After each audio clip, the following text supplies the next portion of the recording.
Добрый день, уважаемые слушатели нашего YouTube канала. Мы продолжаем серию передач, посвященных поправкам в Конституцию России, голосование по которым будет 1 июля 2020 года. Вчера мы сделали первую передачу, вводную, и вчера я немножко рассказал о своем видении, о истории принятия первой Конституции, обстоятельствах, при которых принимается новая редакция Конституции. И в продолжение этой темы мы задумали организовать целую серию интервью с известными нашей республики людьми и выслушать их мнение, потому что это знаковое событие не только для нашей республики, но и для России, но и для мира, я думаю. И необходимо, чтобы люди, граждане нашей страны, нашей республики сделали осознанный выбор 1 июля. И нам необходимо выслушать разные точки зрения и за, и против. Первый гость нашей студии Иван Валентинович Степанов. Он известный общественный деятель, политик. В первую очередь он получил известность как один из лидеров движения СИРЖ, один из активных лидеров экологического движения нашей республики.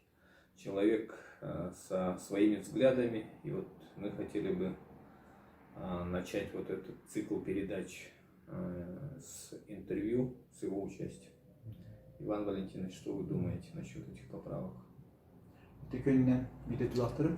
Добрый день, уважаемые зрители интернет-портала Якутия Образ будущего. По вопросу внесения поправок и голосования о поправках в Конституцию, у меня есть свое видение. Оно, конечно, внутри меня вообще такое довольно-таки большое, но если упрощенно говорить, то Конституция мне, точнее, те поправки, которые вносятся, они мне не нравятся по определенным причинам. Вот, и мы можем на эту тему поговорить. Вот. Ну, во-первых, есть принцип ротации. Он практиковался и раньше, и в советское время. Вы, наверное, помните, что прокуроры, судьи, они больше 2 сроков в одной местности не засиживались. Их постоянно перевозили в на другие места. И когда в Конституции появилась, и сейчас, кстати, она остается, запись о том, что руководитель не должен находиться на этой должности более 2 раз. Я думаю, что здесь есть определенная логика, она мне понятна. Человек, который находится более 2 сроков на одной и той же должности, тем более на такой высокой должности, он обретает определенные дополнительные характеристики, которые в чем-то, возможно, ему помогают, но и мешают. Вот. Что касается должности президента России, то я понимаю, что вот это понятие, которое появилось в Конституции о 2 сроках, вначале вообще о 2 сроках, потом уточнение было, поправка о том, что подряд, она появилась из логики того, что вокруг действующего президента создается определенная команда, дружественная такая атмосфера, в которой люди работают для одной цели. Конечно же, цель ставится — это процветание страны, в этом я не сомневаюсь. Вот. Но во время такой работы возникают дружеские отношения, человеческие отношения, которые со временем начинают, может быть, даже мешать, потому что работа, она требует объективной оценки деятельности ваших коллег. Если мы работаем для того, чтобы повысить, значит, уровень жизни людей, как-то сделать мощной наше государство, то приходится требовать не только совместно работать, но еще и требовать, и быть и к себе требовательным, и к тем, кто рядом с тобой находится. И тут возникает такой вот вопрос, как будешь ты, например, наказывать человека, с которым ты, допустим, уже 2 срока работаешь вместе, вы с ним доказали друг другу, что вы патриотически настроены, что вы делаете все для страны, но так получилось, что человек дал слабинку, проявил какие-то коррупционные наклонности, кто-то вообще просто проворовался, да, вот как в свое время связано было с Министерством обороны. Сердюков. Да, ну и вот той компании рядом, которая с ним. Вот. Там наказать по полностью, по полной, говорится, человека, который с тобой близок, с которым, может быть, там делишься даже какими-то личными планами, очень сложно. Поэтому вот это окружение, которое находится вокруг первого лица государства, оно обретает дополнительную, такую независимую от президента силу, когда они могут себе позволить использовать вот эти, значит, близость к телу первого лица и должностные полномочия в том, чтобы использовать их в корыстных целях, то есть мощь государства в своих корыстных целях. Вот. И чем больше таких сроков продолжается, а уже это, ну, не первые 2 года, как говорится, проходят, и окружение-то сильно-то и не поменялось.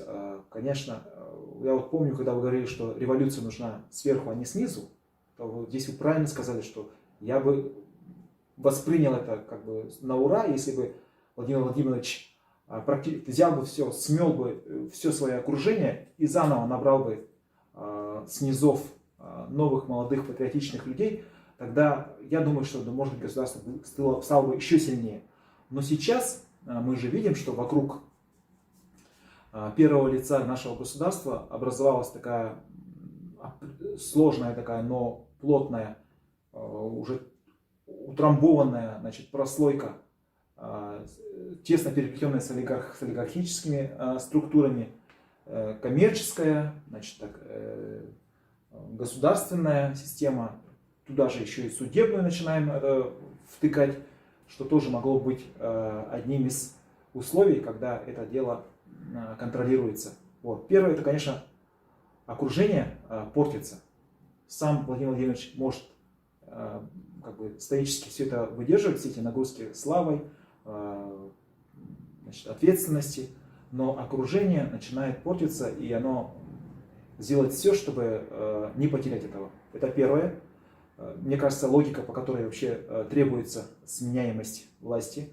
Вторая, это когда те же самые чиновники на каком-то другом уровне, если они понимают, что по истечении этих 2 сроков есть дедлайн, время, когда у них все это, полномочия их заканчиваются, те друзья, с которыми они уже какие-то отношения уже наладили, все это может поменяться, и человек, который придет после них, он может уже более критично взглянуть на то, что они сделали для страны, для государства, и может даже выявить какие-то серьезные нарушения, которые направлены были против народа, против государства, против даже президента. Это все может раскрыться, когда вот эта сменяемость есть. И поэтому вот это напоминание ему о том, что это все временно, ненадолго, она их заставляет быть более сдержанными в своих аппетитах, как бы дополнительным контролем действует в их деятельности, то есть чтобы они не чувствовали себя безнаказанными. Вот. Я тут проблему здесь не во Владимире Владимировиче вижу. Мне кажется, что самая основная проблема в том, что вот вокруг него образовалась такая вот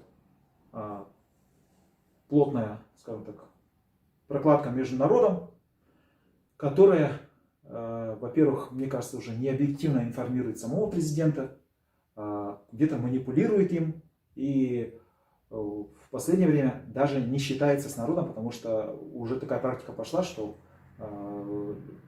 если раньше как-то говорили, что мы серые маленькие люди, от нас многое не зависит, то сейчас чиновники уже начинают так думать, что да, народ, от тебя ничего не зависит, потому что мы здесь серьезно надолго, там еще дополнительно каких-то там несколько сроков первого лица, и если наш там, эта ветка их не слишком обнаглеет и не, как говорится, не перешагнет какие-то дополнительные границы, то их могут и не трогать.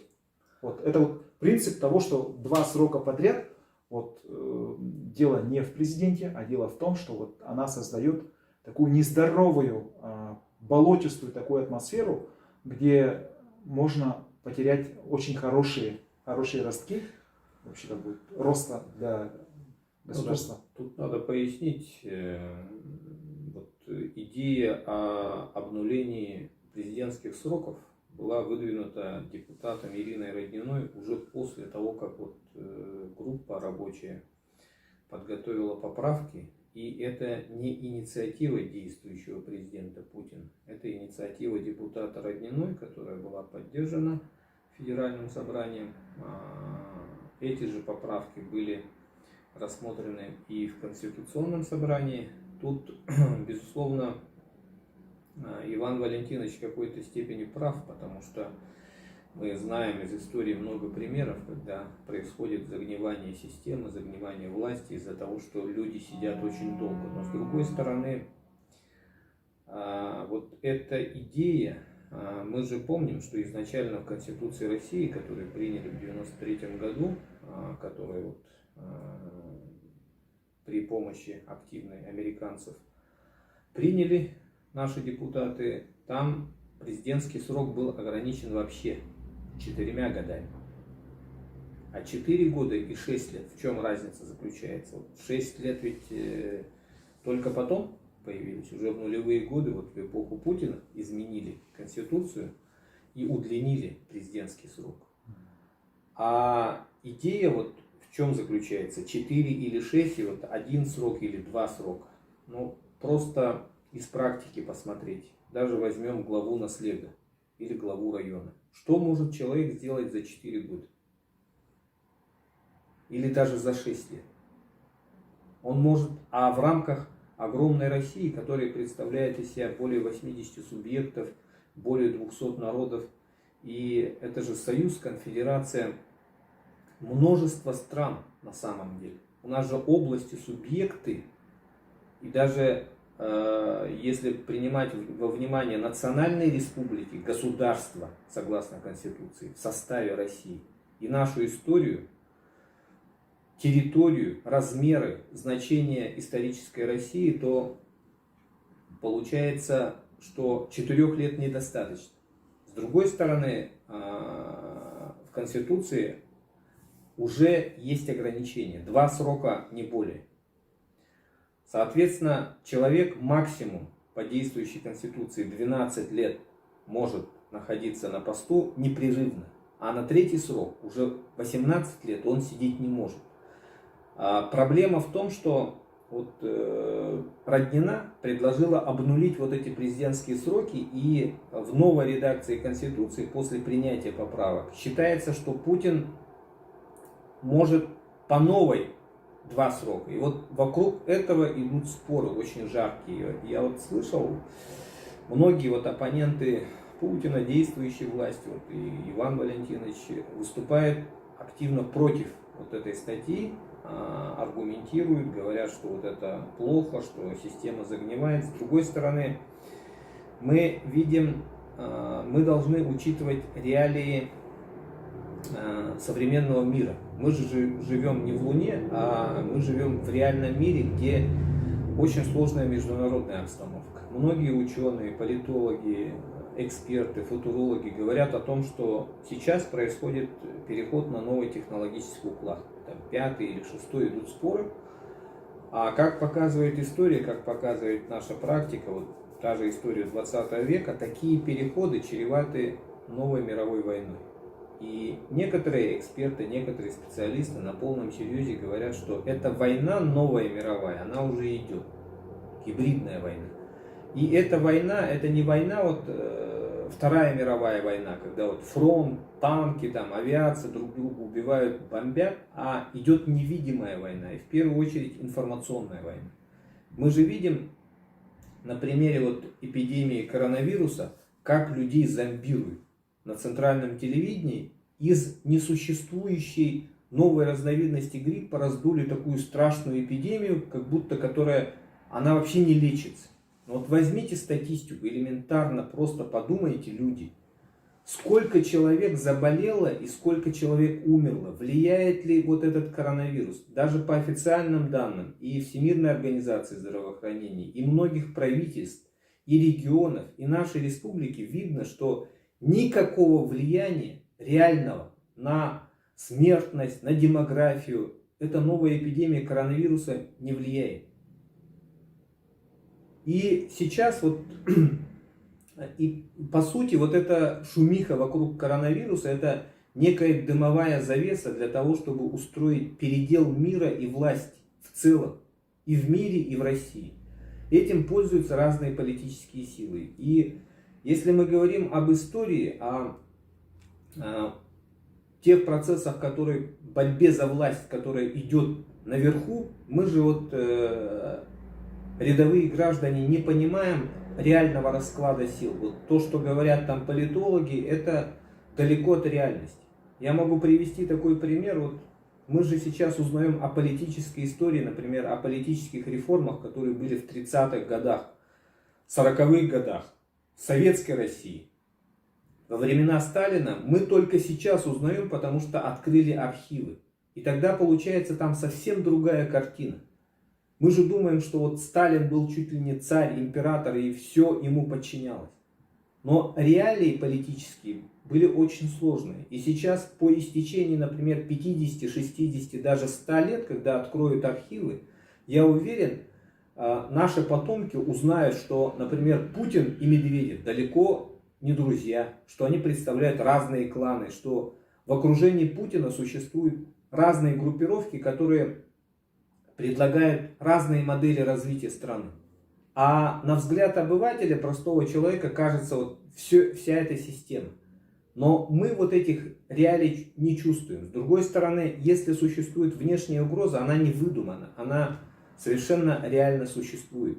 И та новая эпидемия коронавируса, плюс ее может быть в том, что отрабатываются сценарии введения чрезвычайного положения в России на случай действительной новой биологической войны. Мы же знаем, что военно-биологические лаборатории американцев ЦРУ по всему периметру российских границ, в Грузии, Украине, в Средней Азии. Ради чего эти биолаборатории существуют? Ради чего берутся анализы? И вот этот уханьский коронавирус, это по сути некая подготовка общества, народа к новым видам угроз, к новым видам биологической войны. И шумиха сейчас вот вокруг коронавируса к чему ведет? К ужесточению контроля. Вот мы же видим на примере Китая, что там происходит. Государство всеобщего контроля. Тоже обязательное вакцинирование, которое под шумок хотят, там, чипирование. К чему это ведет? Это ведет к тотальному контролю государства над человеком. Об этих вещах необходимо говорить, а не о том, что вот какие-то моменты не учтены, что вот это будет происходить. Вот это необходимо учитывать при принятии вот этих поправок. И вот на этом сложном переходном этапе, когда такая сложная и международная обстановка, и внутри России не так все просто, как это кажется, менять вот существующую команду власти, мне кажется, было бы очень опасно и сложно для всех. С другой стороны, ситуация в мире меняется очень быстро. Если действующая власть, действующий президент быстро политику не изменит в сторону учета интереса народов, мы же понимаем, мы видим все вот люди, что происходит, какой огромный разрыв в доходах. власть оторвана от народа.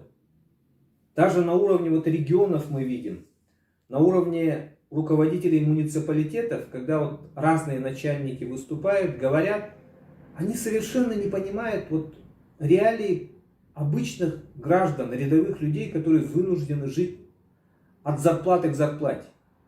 Почему люди берут кредиты под 365% у микрофинансовых организаций, и почему этим микрофинансовым организациям государство выделяет 2 миллиарда рублей, например, в рамках поддержки вот малого и среднего бизнеса. Кто этим занимается? Кто их лоббирует наверху?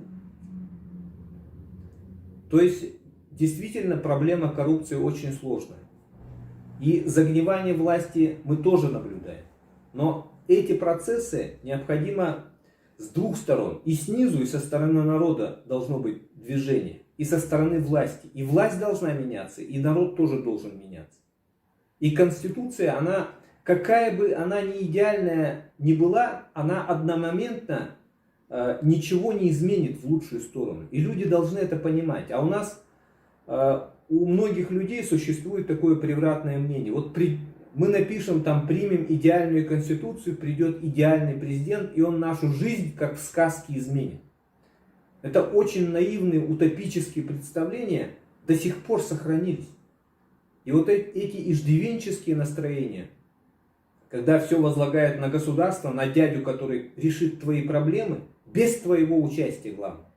И люди ругают, хают власть, и вот на этой волне поднимается популизм. Люди, политиканы, которые десятилетиями сидят сами же у власти, вот те же современные коммунисты и прочие деятели из так называемой оппозиции. И вот они вроде критикуют, но они же сами встроены в власть. По итогам выборов получают из федерального бюджета деньги за процент голосов, которые они получили на выборах. Им выгодно и удобно. Они стали частью этой системы.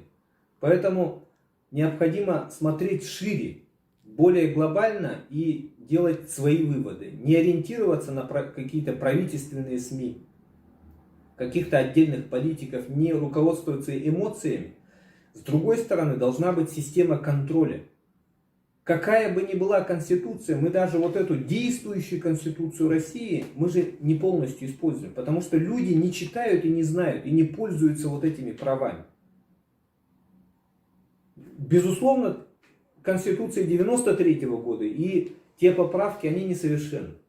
И будут менять ее. В любом случае будут менять. Но люди-то сами должны участвовать. Вот есть же масса разных программ государственных, и федеральных, и республиканских, и муниципальных. Люди, но там существует у некоторых программ заявительный характер. Только если человек знает, пишет заявление, тогда вот эти деньги, которые выделены в бюджетах разных уровней на поддержку разных программ, люди могут получить. А люди не знают, не пользуются и думают, что вообще никакой поддержки нет.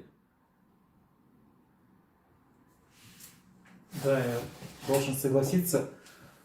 Тот пример, когда на уровне муниципалитета, села конкретного выбирают главу, который берет на себя ответственность за жизнь своих односельчан, он первое время, грубо говоря, входит в курс дела.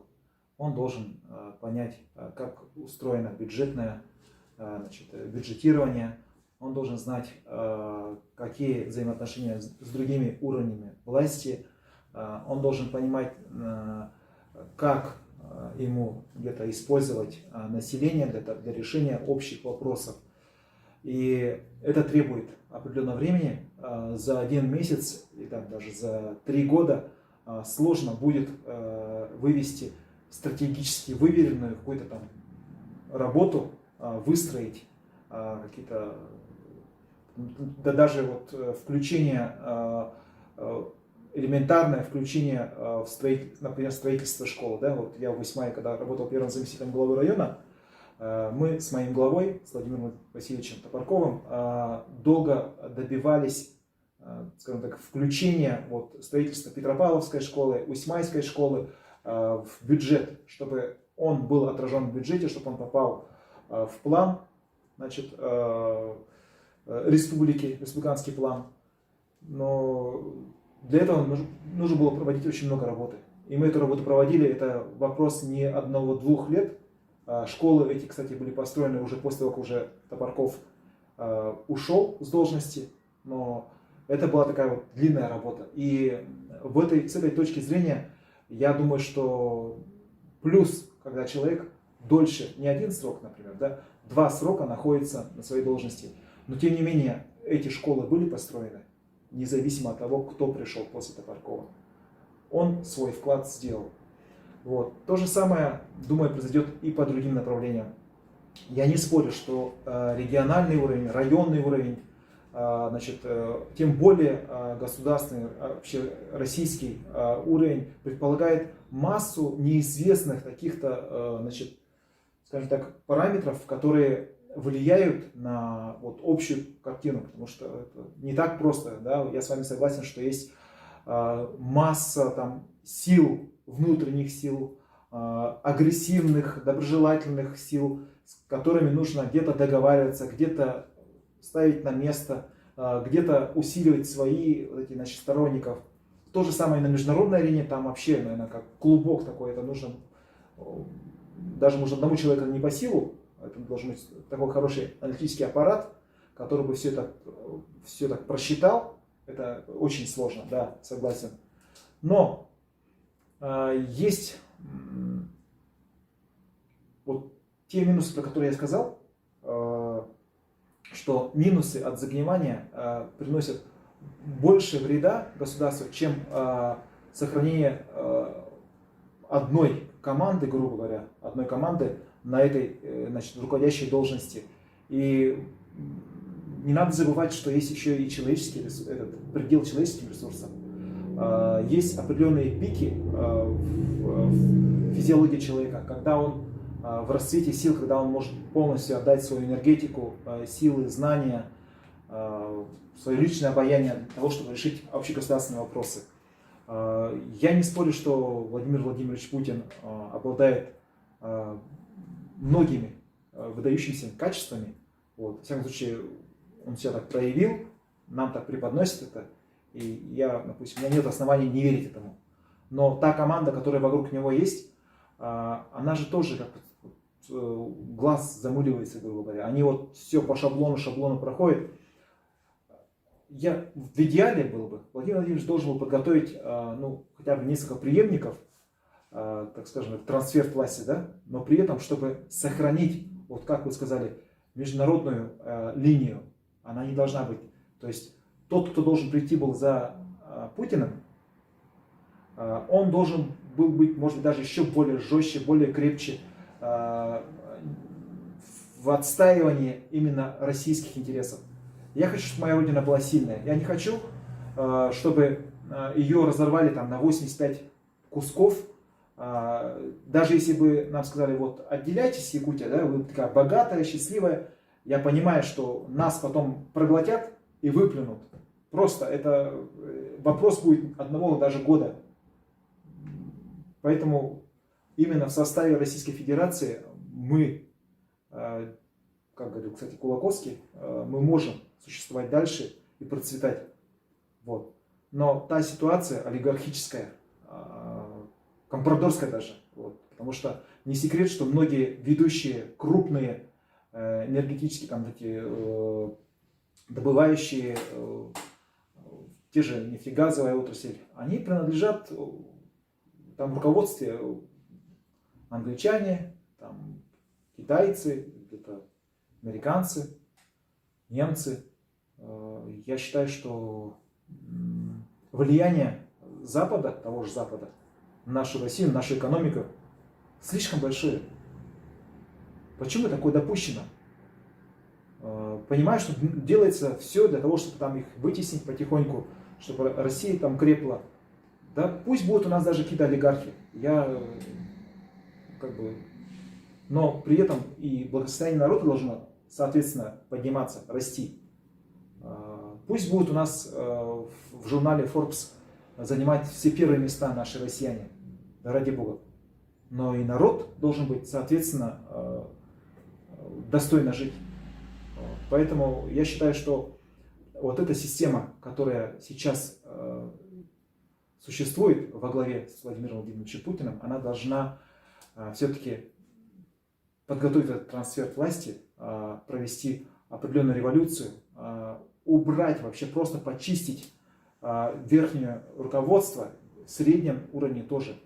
И не для того, чтобы просто вот убрать, ради того, чтобы убрали, а для того, чтобы можно было кого-то в тюрьму посадить, если он все-таки пошел против народа, против своего государства, если он что-то своровал для себя любимого. Вот таких людей надо осудить, посадить. С какой целью? Не для того, чтобы его бедолагу там что-то с ним плохое ему сделать. Нет. Для того, чтобы тем, кто придут на его место, было понимание: не воруй, тебя не посадят. Не предавай родину, тебя посадят. Тебя накажут. Вот это наказание, это, мне кажется, справедливо было бы. И вот та конституция, точнее, те изменения, те поправки, за которые нас просят, агитируют. Сейчас, кстати, активно везде идет агитация. Там, значит, вот, народ, там, страна, конституция, твое решение. Просто вот прямо вот вдалбливают в голову, что вот иди и проголосуй. Причем по центральному телевидению на наши бюджетные деньги. Вот. Мое видение, это нужно прекращать. Это может сделать народ. Мы должны давать сигнал руководству страны о том, что нам это не нравится. Правильно, как ты говоришь, мы молчать не должны, мы должны об этом говорить. Но как в данном случае у нас, например, у моих сторонников, я вот тоже читаю, в интернет смотрю, друзьями общаюсь, и разделились на два лагеря. Одни говорят: мы не пойдем голосовать, потому что мы не хотим вот замораться там, участвовать в этом, в цирке там. А второй вариант говорит: нет, мы обязательно пойдем и проголосуем против.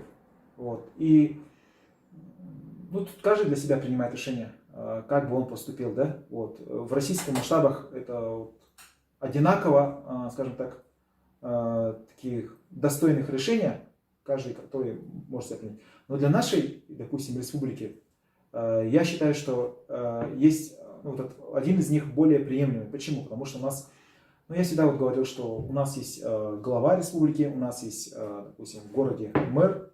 Вот. Мы часто, народ имеется в виду, да, позволяет себе критиковать их, находить у них там прямо что-то вот такое, вот, что это, как же вот глава или там мэр позволил себе такое сделать.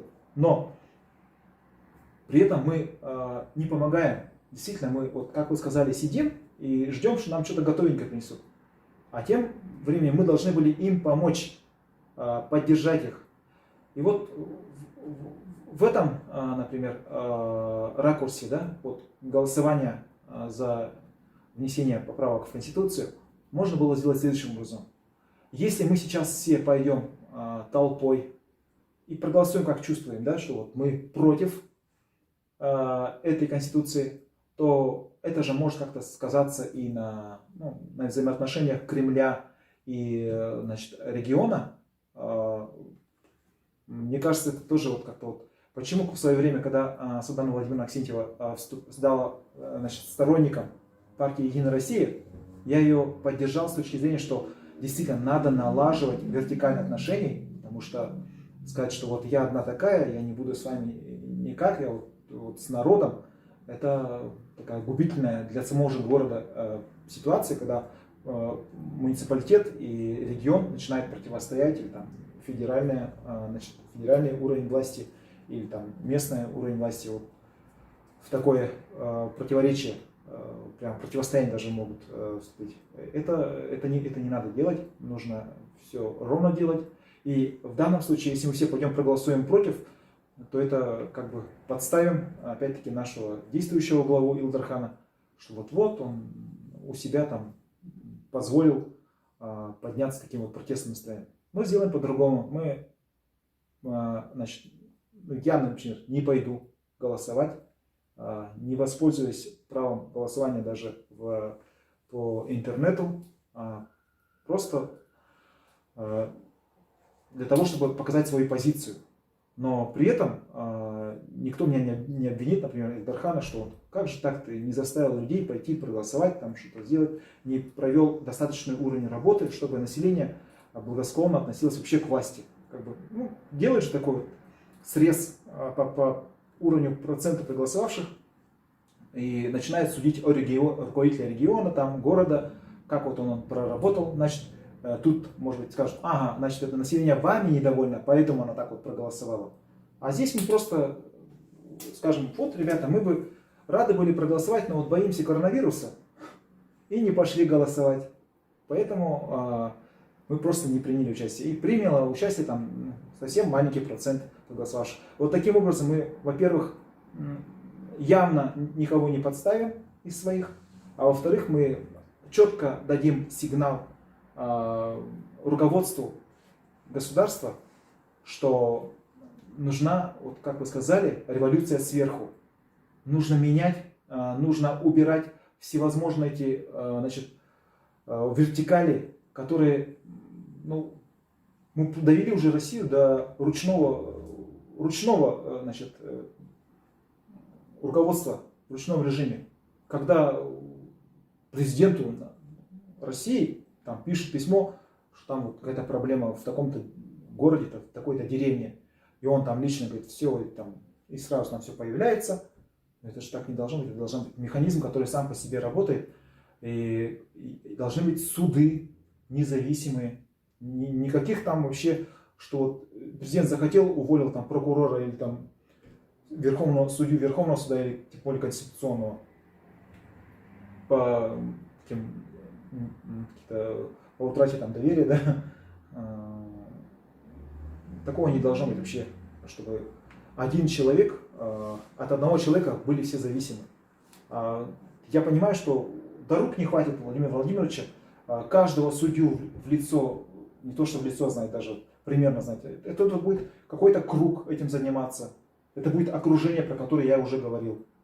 Поэтому нужно сделать такую систему, когда хотя бы вот правоохранительная судебная система, она должна быть независима от власти, чтобы она вовремя наказывала тех, кто идет против народа, кто предает интересы государства, кто развел коррупцию. А когда у нас будет сменяемость власти, мне кажется, это только оздоровит наше общество в целом. Ну, я бы хотел еще заметить такой момент, что вот согласно действующей Конституции России, 136 статьи, поправки в главам с 3 по 8, они принимаются Федеральным собранием самостоятельно, с учетом того, что вот 2/3 законодательных собраний субъектов поддерживают эти поправки. И мы сейчас обсуждаем вот именно эти поправки. Речь идет о поправках не ко всем статьям Конституции, а именно с 3 по 8 главы, которые не требуют, как вот изменения глав 1, 2, 9 Конституции. Там необходимо специальный механизм, Конституционное собрание. И по сути, вот согласно статье 136, вот эти поправки, которые выносятся на обсуждение 1 июля, они формально, де юре, уже приняты в Конституцию. И дополнительно, для того, чтобы люди почувствовали, приняли участие, личное участие вот в голосовании, и была придумана вот эта процедура общенационального голосования по этим поправкам. Она, согласно вот действующей Конституции России, не требуется. Поправки эти уже приняты. И при обсуждении необходимо иметь в виду людям вот такие юридические нюансы. То есть мы обсуждаем и голосуем по поправкам, которые уже вступили в силу весной этого года. И речь идет о том, чтобы люди сами приняли активное участие и высказали свою позицию. И по итогам голосования уже будет видно. Это по сути такой общественный социологический опрос вокруг темы Конституции. И люди высказывают же разные мнения. И тут необходимо иметь в виду, мне кажется, два таких момента. Когда говорят об обнулении вот президентских сроков, о том, что вот Путин засиделся, что он хочет сидеть еще 2 срока, многие люди даже не читали вот сам текст поправок. Смысл вот этих поправок-то еще заключается в том, чтобы создать новую систему власти, систему сдержек и противовесов, и президентские полномочия, согласно вот этим новым поправкам, в новой редакции Конституции, они наоборот ограничиваются. Усиливаются полномочия и политический вес Государственной Думы, Совета Федерации, Конституционного суда. И вводится новый институт, Госсовет. Некоторые тут же сразу начинают ругать Путина, что вот он вокруг Госсовета. Но почитайте просто вот эти поправки. Там нет приоритета ни президента, ни правительства, ни федерального собрания, ни этого Госсовета. То есть создается, по сути, действительно, вот Иван Валентинович в определенной степени прав в том, что говорит, ручное управление у нас. Режим вот личной власти Путина существует. Действительно, проблема такая существует, что слишком много вопросов, даже мелких, президент России, будучи первым лицом, вынужден решать лично. Потому что нет системы. И вот эту систему, вот новая редакция Конституции пытается и создать по новой. По новой прописываются полномочия и Федерального собрания, и правительства России, и судов, и новой структуры вот Госсовета, и президента. И эта система, самое главное, вот в чем смысл этих поправок? В том, чтобы это не зависело, там, Путин, Иванов, Петров, Сидоров был бы, не зависело от личности человека. И когда вот эта система заработает, будет отлажена, не будут играть роль личности.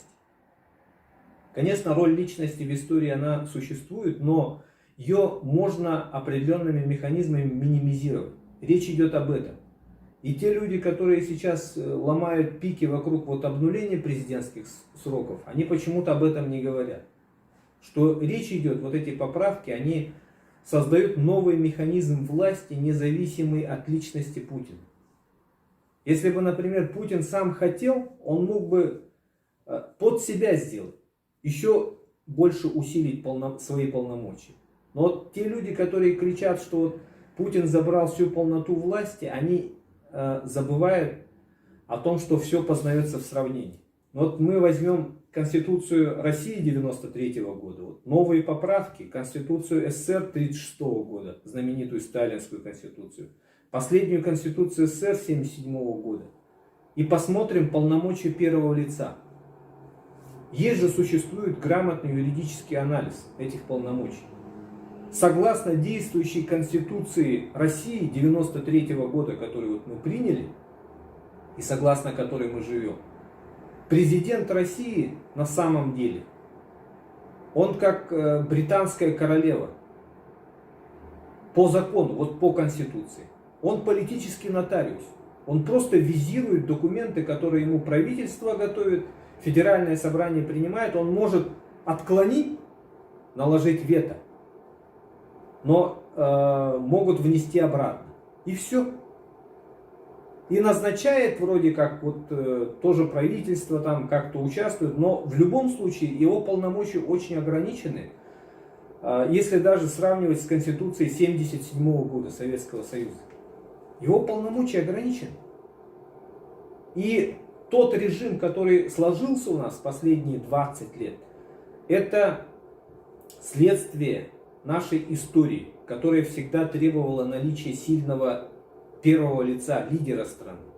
И речь идет только о каких-то личных качествах Путина, который эту вертикаль власти выстроил. Это не благодаря вот Конституции 93 года. Там нет вот этих полномочий, которые Путин получил в результате разных политических ухищрений. Вот эту систему выстроил, вот как говорит Иван Валентинович. И дело дошло до ручного управления. В Конституции этого нет. Президент России, согласно действующей нашей Конституции, он как британская королева.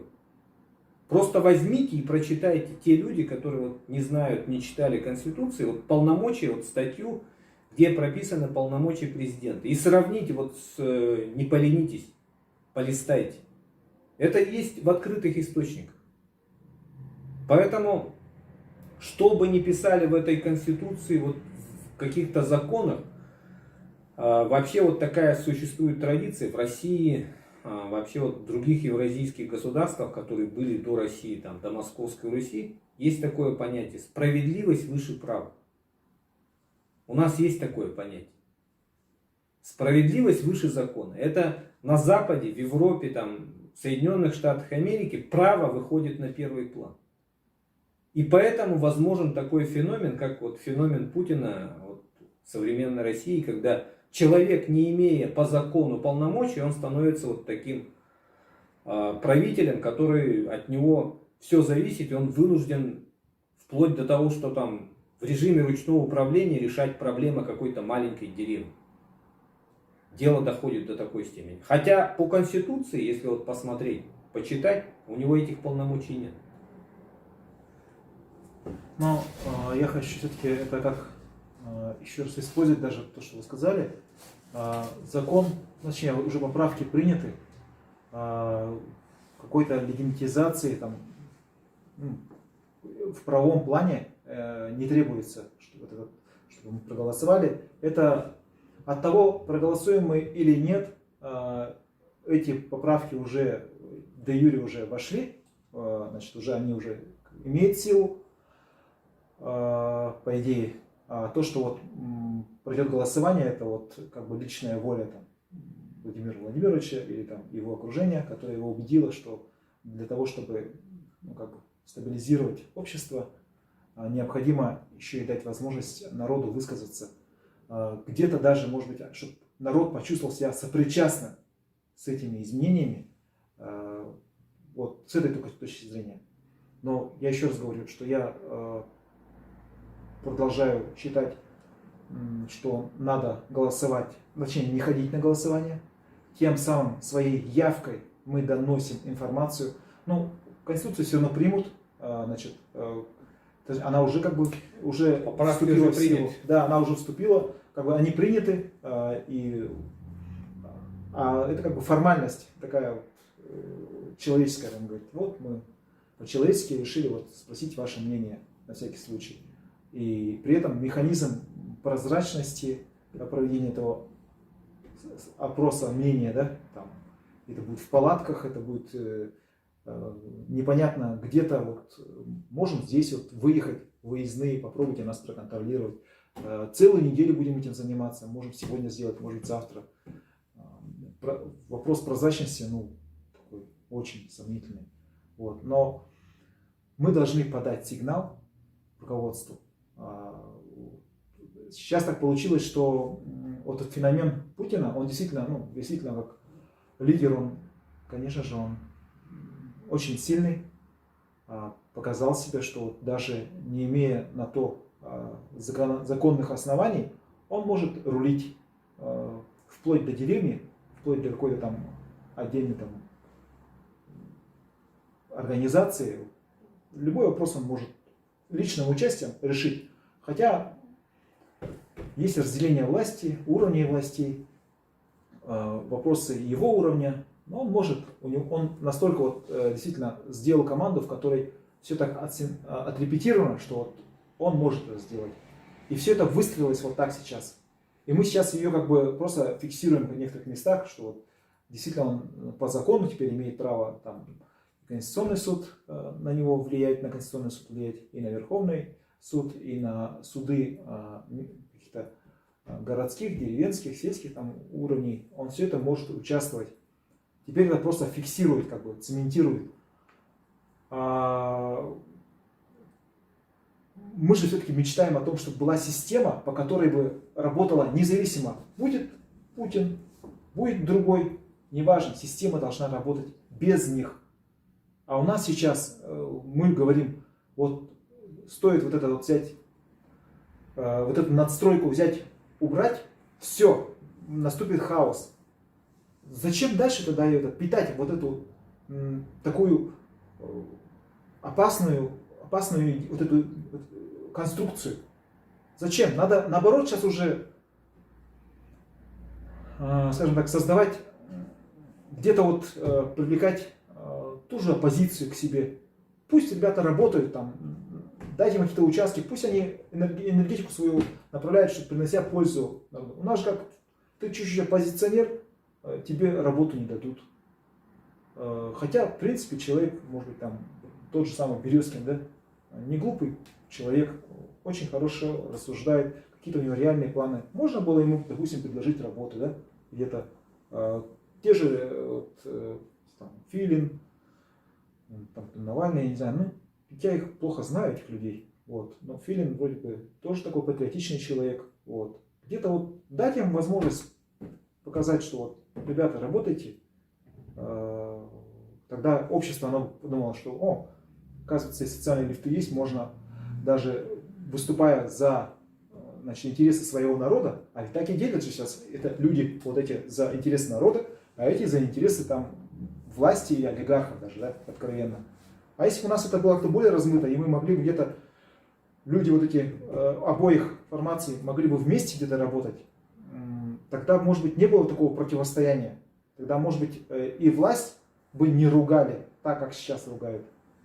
Просто я сейчас, например, работаю в управе, в городской управе, и энергетики вот так вот уходит, понимаю, что это очень сложно, даже на уровне округа работать там по вопросам ЖКХ, но энергетика уходит туда, например, и я тем самым какой-то вклад делаю там в общее движение.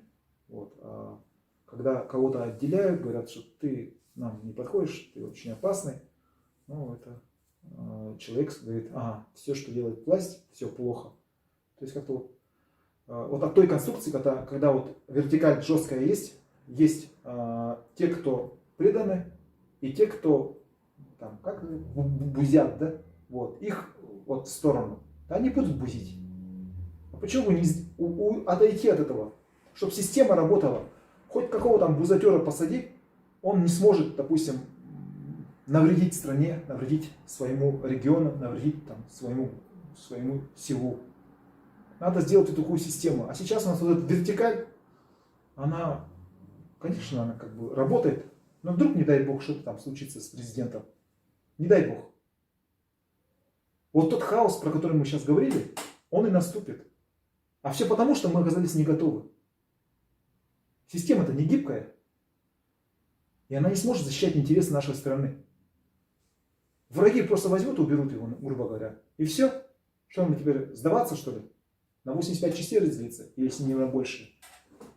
Поэтому мы должны сделать все, чтобы сохранить государство, сохранить Россию.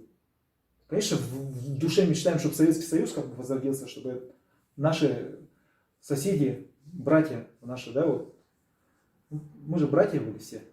Те же украинцы, та же Грузия. Это наши братья, мы могли бы все соединиться. И это нужно делать для того, чтобы механизм какой-то работающий был, а не такой жесткий. Там, чужой, свой, чужой. Взял этих отсек, этих не привлек. Поэтому вот на этих выборах надо дать понять, что вот такой механизм цементирования, дальнейшее цементирование вертикали, это путь не очень хороший для государства, для жителей, для граждан. Ну, вот это общенародное, общенациональное голосование по поправкам в Конституцию России, которое произойдет 1 июля, оно будет неким социологическим опросом, срезом, так же, как и вот, я считаю, шумиха вокруг эпидемии коронавируса, когда смотрит же тоже власть, как люди реагируют. Вот фактически 2 с лишним месяца нас изолировали, заперли, там, придумали какую-то повышенную готовность. Хотя, согласно действующего закона, если чрезвычайное положение, например, все кредиты, там, прочие, они должны обнуляться или хотя бы приостанавливаться. А вот придумали вот режим какой-то повышенной готовности, задним числом меняют законы. И насколько вот народ управляем, насколько народ разобщен, показывает вот, эпидемия коронавируса. И вот это Голосование 1 июля, мне кажется, будет одним из таких тоже тестов на зрелость нашего общества, нашего народа, насколько он консолидирован, насколько понимает ту ситуацию, которая вот и в России, и в мире, и насколько можно нами манипулировать, это покажет.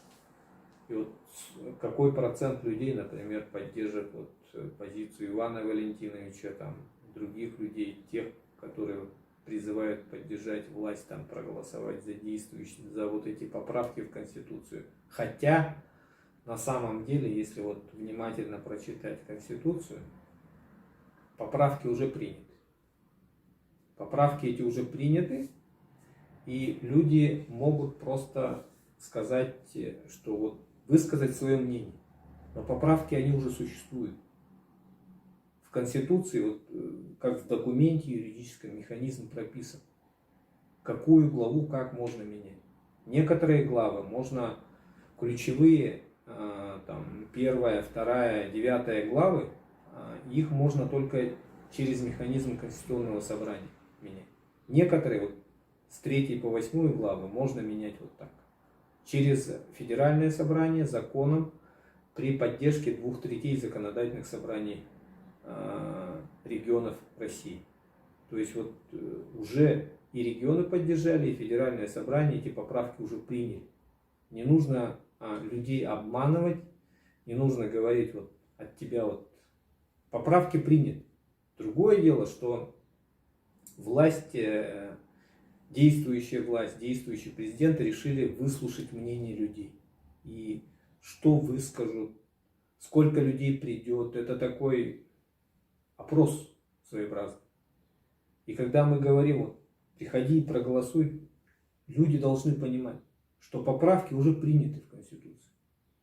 И мы голосуем, вот, высказываем свое мнение. Вот, нам нравится это или не нравится, либо да, либо нет.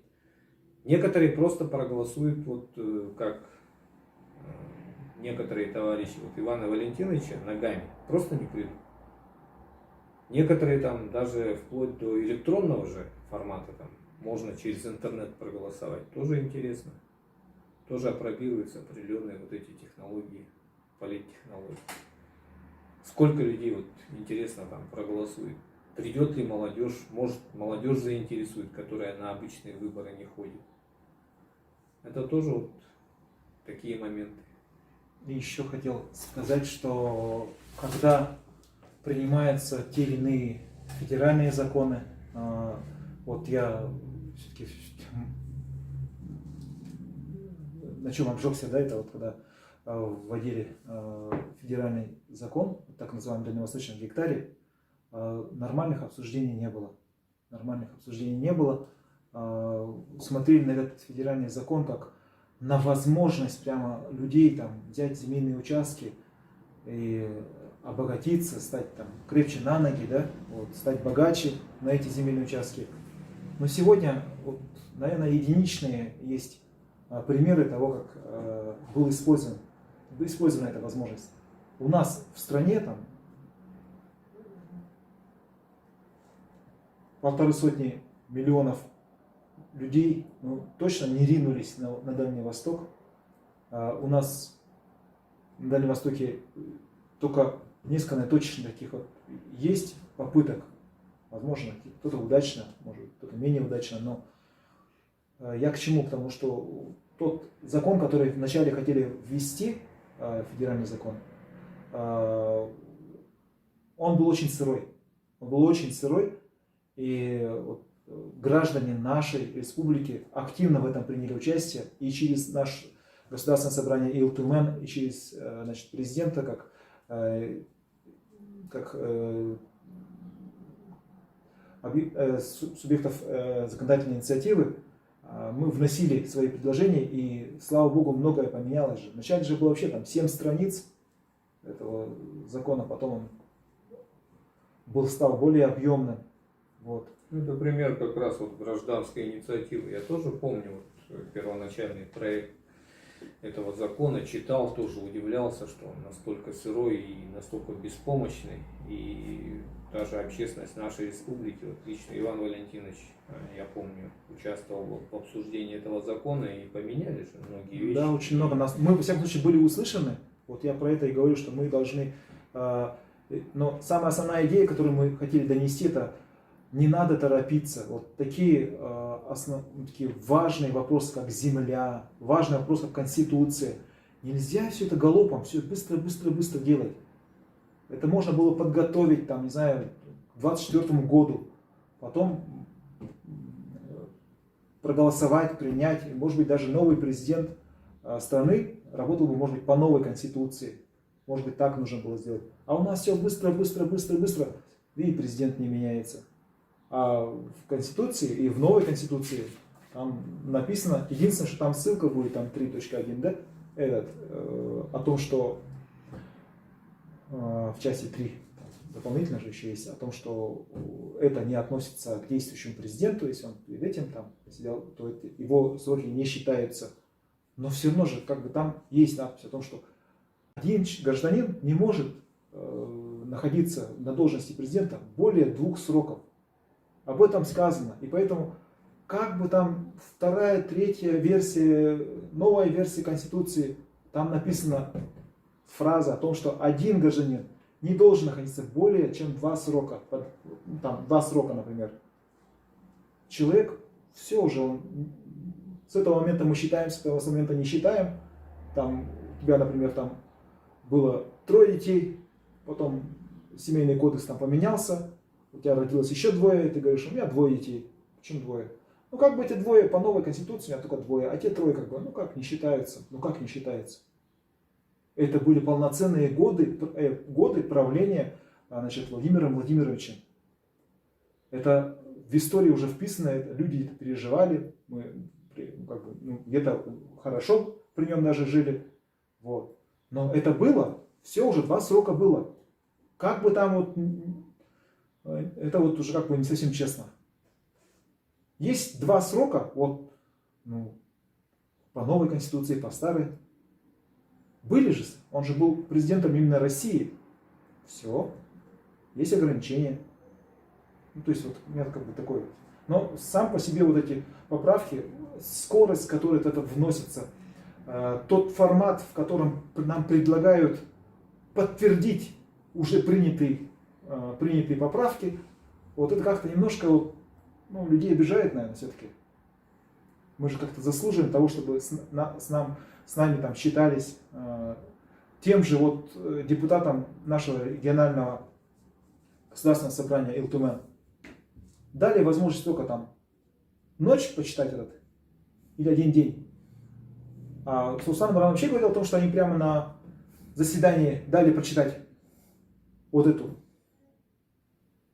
Это таким подходом серьезные дела не делаются. Это когда торопят, это какое-то немножко нечистое дело, сомнительное, может даже как-то мошенническое. Вот. Такое ощущение создается. Но при этом я понимаю, что Владимир Владимирович Путин болеет за ту линию, которую он вообще, ну как бы да, это нужно было тот объем энергии, там, сил, всех этих вот всяких этих умных этих всяких вариантов, все это планировать, сделать, реализовать, чтобы вот так вот на этот уровень довести, чтобы даже на международном уровне так считались. И вот так вот взять, грубо говоря, дать кому-то, любому просрать это, ну, ему, наверное, этого не хочется. Ну хорошо, но если ты так дорожишь теми достижениями, которые мы для страны сделали за этот период, ну, создай вот за собой последователей. Дай ему возможность. Пусть новая команда придет. Но поставь какие-то вот эти флажки, по которым можно было понять, что этот за народ или против народа. Он за российские интересы или против них работает.